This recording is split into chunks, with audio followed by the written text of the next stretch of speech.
welcome to our show, the Orange Podcast, where today we are going to have a very interesting discussion. I'm Chathun Kuzaishi Mafaka and SAYWHAT defender with SAYWHAT, and today we are going to be discussing on the aspect of consent. Today I'm joined in the studio with our very beloved guest. I will leave the stage to her to introduce herself. Hi fellas, my name is Pedamoy Mafasiri. I'm a part 3 law student at the UZ. So the question here is consent a reality or is just a fallacy? Just a mere thing put forward for us to just look at and then we say, Kuti, yes, it's there, but then in reality we don't have it. I will give, actually, we need to be talking about this because we have seen a lot of situations in Zimbabwe whereby we'll always come back to ask, but is consent there? Is consent there? So what's your view on this question? Is consent a reality or is just a fallacy? I think consent is actually as practical and as practical as it is the reality. Consent is real. Okay. It's the question between yes or no. So if someone says yes or no, it can be implemented. And if you go against that, you can be prosecuted. Okay, but we would want to look at the aspect of T. There is a legal edge of consent to sex. There's a legal edge of consent to marriage. And you also have consent to public health services. Yes. So let's start with the consent to sex. Let's start with the consent to sex. Which is still 18. So the thing is, if we want to take it to the aspect of religion or culture, which I believe are the basis of this country in a way, we find out that we have so many religious beliefs whereby we see Mwanane 14 years atonzi atororwa chichi, and then we see those marriages they're just left like that. I know we see wakadara to in the marriage. So can we say that there is consent there? What's your take on that? I think it will take us back to section 2 of our constitution, which says that any other law that is in contradiction with the laws in our constitution is invalid. So we might have a religious organization, a religious group that believes that people should get married at 14, at 15, at 16, and it still makes those laws invalid as long as a law transgresses our constitution, our criminal codes, our statutes. That law is invalid. Okay, so now taking you back, like I like the aspect that you say that we have the constitution, which is the supreme law in Zimbabwe, yes. And we are hearing that every other law that contradicts with the law that is in the constitution is invalid. Yes. But then we see Kuti, this marriage is there. I'm so sure you know Kuti Namai 15 years right now. So yes. Obviously we can say Kuti, a young one who is below the age of 18. Everyone below the age of 18 have the mental right capacity to consent to marriage or to consent to sex in the first place. So what now are we saying about this consent? It brings me back to saying, Kuti, is it now a reality? Yes, the constitution is providing Kuti consent not by 18 and above, 18 and above has the right capacity to consent. But then we're saying Kuti, 14 years. I don't know marriage. So is it now a reality or is it just a fallacy? It remains a reality. We have laws that prohibit theft, laws that prohibit abortion, laws that prohibit murder, but every day people commit those crimes, people commit those offenses. It doesn't mean that that principle of consent is a fallacy just because there's a certain group of people that are transgressing it. It doesn't make it a lesser law. Neither does it make it something that is not practical just because there's someone out there who is violating it. Okay, so you as a lawyer, as a student studying law, and obviously I will want to believe that you're a peer educator of some sort. Yes. What's your take on the disrespect to these laws that we have? Because you say kuti but we have laws that Kuba. So where now do we have to look at? Is it kuti tufana ngota sakutivana? Because obviously they are still going to continue to do that. But for example, religion. There is this poet who said religion is like an octopus. It embraces you. It shrinks your line of thinking. So vanhu vekuti There's some churches and hospitals, kushandisa contraceptives. It's up to you as an individual. You have your right to freedom of choice. You have your right to health. You have your right not to have your rights transgressed. So you all can ochenda ku church. You know it goes against the law. Then I think it's better for you to make a decision that is best for your family. Imagine you have a 13-year-old and you belong to a certain group of a church that says people can get married at 13 and 14, and you do not want that. You still have the freedom to choose. Okay, but just because you belong to that church, it doesn't mean Kuti that church owns you and your rights and how you exercise your rights. That's fine, but looking at the aspect you could see, I wouldn't want to see a sister and a 14 years getting married simply because they are under the religion. So my question would be, what then do we now have to do to these law breakers? Because obviously, as it seems like from what you've said, because consent is there, we need to uphold the law. So what is it that we now have to do to these people who are breaking the law? The first step would obviously to educate, because chances are high that those people think that there is no other law that is above Christian law, Islam law, or Jewish law. Okay.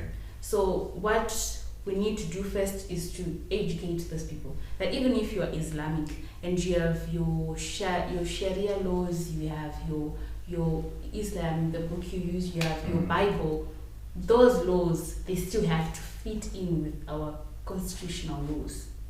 Okay, that will be the first. That will be the first step. We also have to prosecute.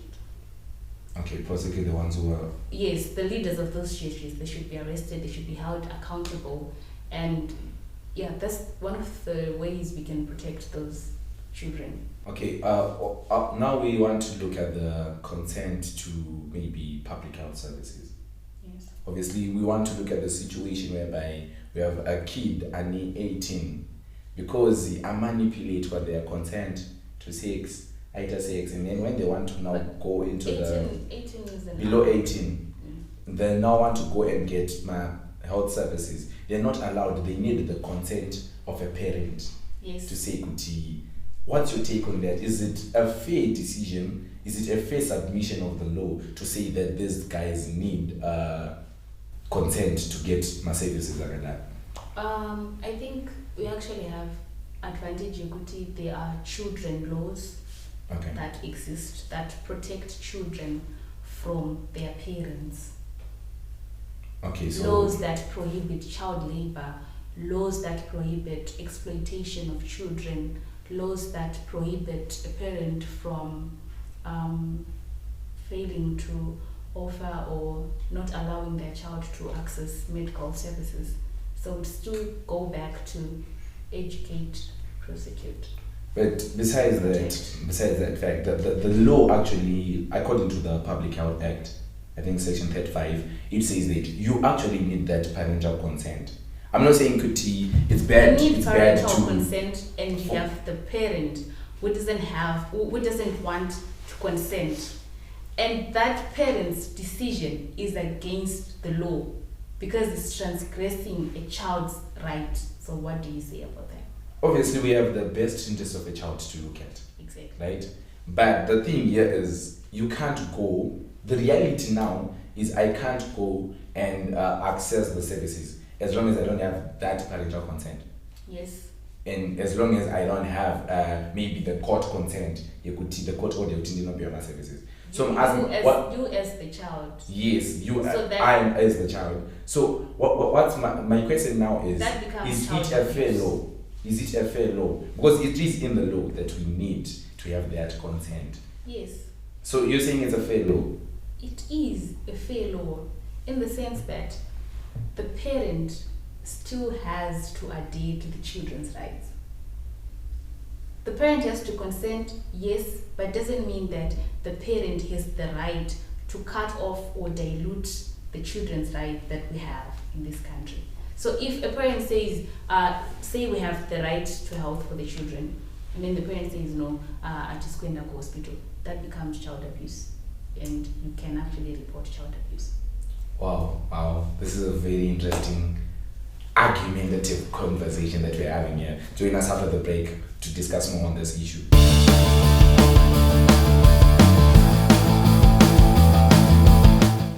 Hello viewers, welcome back to our Orange Up podcast, proudly brought to you by SAYWHAT in support of the Swedish Embassy. And guys, don't forget we have our social media handles, SAYWHAT organization. Just go on YouTube, Facebook, Instagram, Twitter, we're all there. And remember, we also have our toll-free number 577. Just call for every psychosocial support. We are there for you guys. So we are still discussing our issue of consent. And like we said before, we have the issue of children need consent from the parents to access mass health services. So taking to a situation of maybe we have, let's say, a 14-year-old, and then they've indulged in sex, and turns out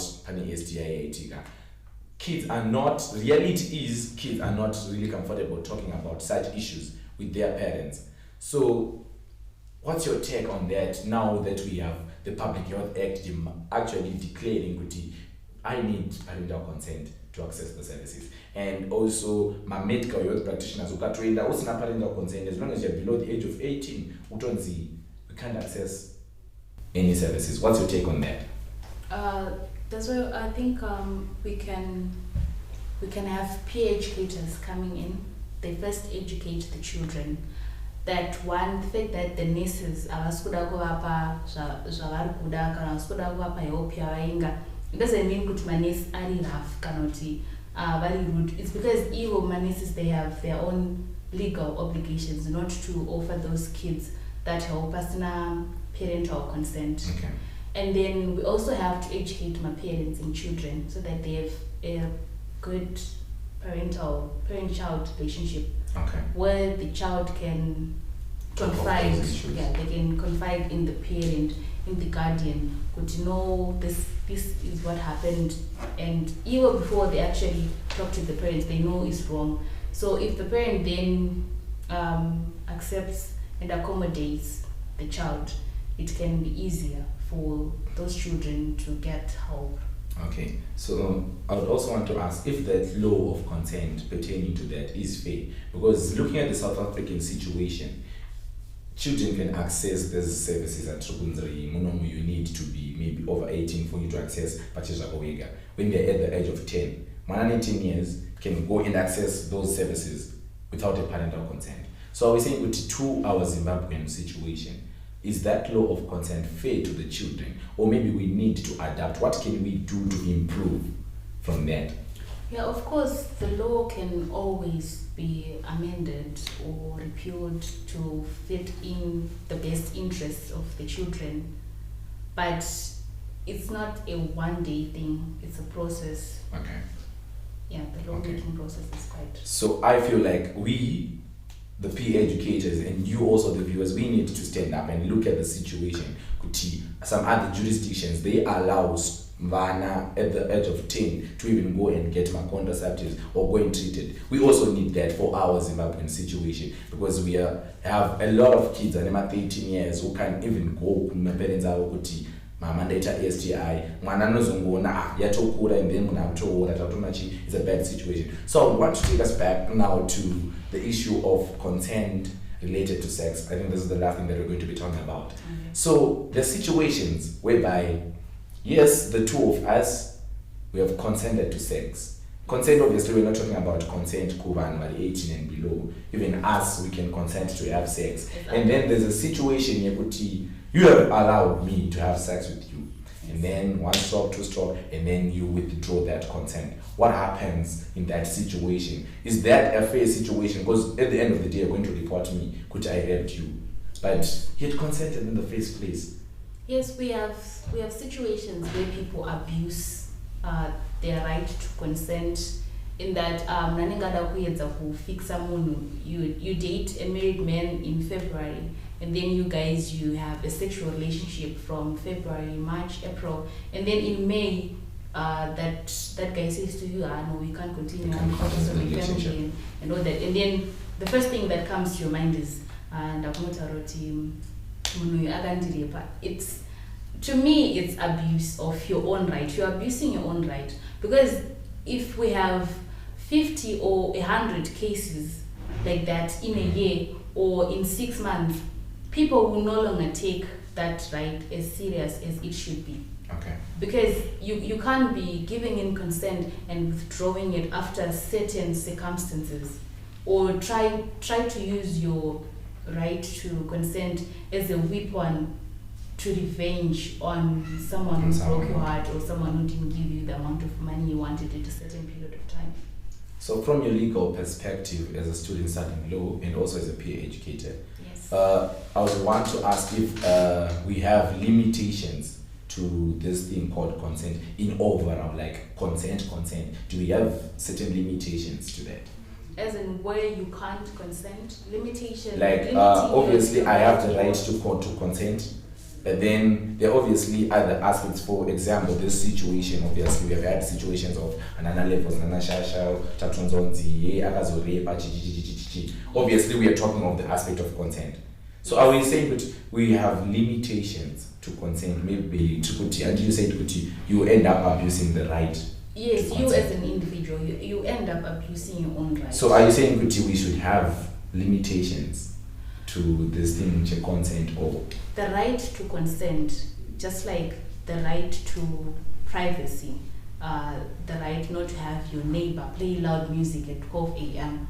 Rights should be approached with the mindset that you live in a community where there are people. Okay. Imagine kuti unogara chitungwiza neighbor ndi DJ kana na 9 vanonotangotosembla kutoona kuti zvinhu zvavo zvikurirere. If you were to report that neighbor every single day, would you stay in that neighborhood? Obviously you wouldn't. That's where you get to talk to your neighbor, please, can you please not do this, try doing that. Just the same with the right to consent.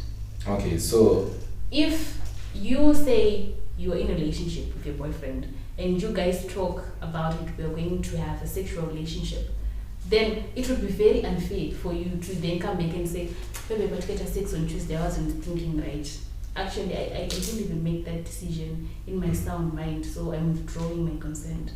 Okay. So you should always use your rights in your sober sense, and with the mindset you are living with a person who has the same rights as you, and a person who has feelings, and that thing also can also make someone go to prison for 15 years over a silly issue. It wouldn't be fair. Okay, so in conclusion, I want us to have maybe a certain level of agreement that we have now, that from what we have discussed, we have figured out that obviously there is consent provided for by the law, which we can say is real because it is provided for by the law. But coming back to the situation in the communities, we find that there are certain scenarios whereby consent is not being upheld. The laws of consent are not being upheld. So, which means that certain areas. I can safely say, are we agreeing that I can safely say that there is a gap between the community and the law? No, there's no gap. What we can say is there is still more to do.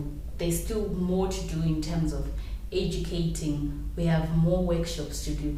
We have to do, even if it means we have to do door-to-door education, telling people this is right, this is wrong, this is what the law says, this is what the law prohibits. So there's no gap exactly, but there's actually more work to do for us to do as peer educators, especially in religious institutions. Okay, so there's more work for peer educators. In my view, I would say there is a gap, and in your view, you would say there is no gap. But obviously, maybe the gap is actually the work that has to be done. Okay, the work that we have to do. Viewers, we need to hear what you think about this aspect of consent. Is it a reality or it's a fallacy? Obviously, you have had these arguments that we have had now, and some can say it's a fallacy, and some can still say it's a reality. We need to hear what you think. Don't forget to tune in onto our YouTube page see the conversation, put on your comments, go also on Instagram, on Facebook, on Twitter. We need to hear what you viewers think, what you think should be done for us to cover up this gap, in my opinion, that we have by consent and what is really happening in the community. Yes, the law is providing for it, but is it really happening in the community? Are people following what is said about the consent? Are people really respecting the law about consent? We need to hear what you say. Don't forget to tune in onto our other Orange podcasts that we have on this YouTube channels and on our Facebook pages. Until we meet again, don't forget, we also have our call center, which we can actually access to you guys. As long as you call, we'll always be there for you. 577. Until we meet again.